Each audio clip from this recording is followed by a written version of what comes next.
We're going to see insurance claims from third-party businesses and municipalities throughout the Gulf Coast.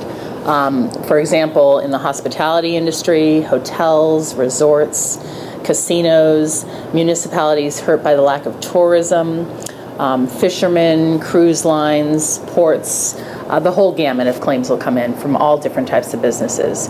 Also, depending on the extent of the oil spill, we may very likely see claims that span beyond the Gulf Coast, that go up through the eastern seaboard or even in throughout the United States. For example, if there's port closures, then businesses can't get the supplies that they need for their operations, and we could see claims coming out of that. The impact of the spill itself will cause significant economic loss to businesses, and the financial needs will be tremendous. And the one thing that businesses can look for to really help them with the financial losses are their insurance policies as assets.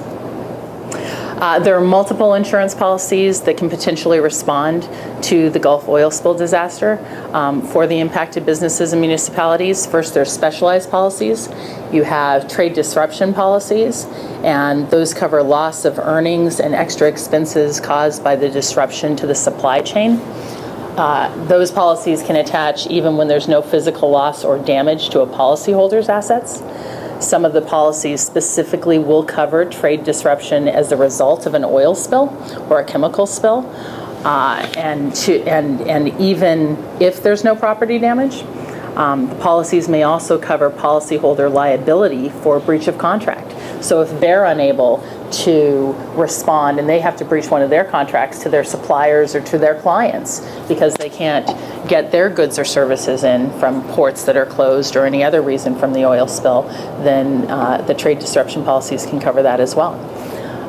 In addition to trade disruption policies, there's event cancellation policies, which can cover some of the businesses affected. These policies cover losses from not only canceled events, but also postponed events or diminished attendance.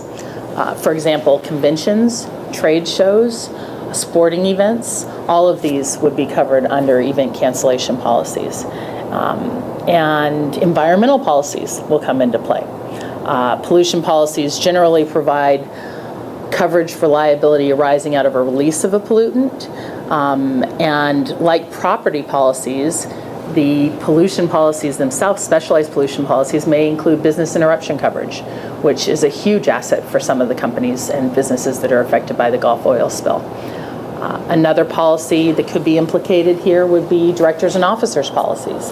And in this case, a little bit different than the actual contributors to the oil spill. I'm not talking about BP or Transocean or any of the primary people, Cameron, Halliburton, but instead, because the D&O policies will also attach for them to provide their directors and officers with insurance, potentially, but also third-party businesses if they're not responding properly to the oil spill. If resorts aren't making modifications and they're not prepared as the oil, if the oil does come on land or does impact their business and they could have done something, then you may see some types of directors and officers lawsuits where directors and officers policies could provide coverage.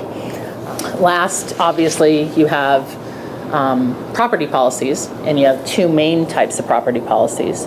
You have your all-risk policies that cover everything that's not specifically excluded. And then you have your named peril policies. And some of the named peril policies may cover oil spills, they may cover pollution. They may exclude oil and pollution, however, they cover explosions. And since the Deepwater Horizon oil rig and the oil that's leaking out was caused by an explosion, there can be ways around certain exclusions in those policies as well. And it's just every policyholder needs to carefully review all of the language and see what is covered and what is not covered.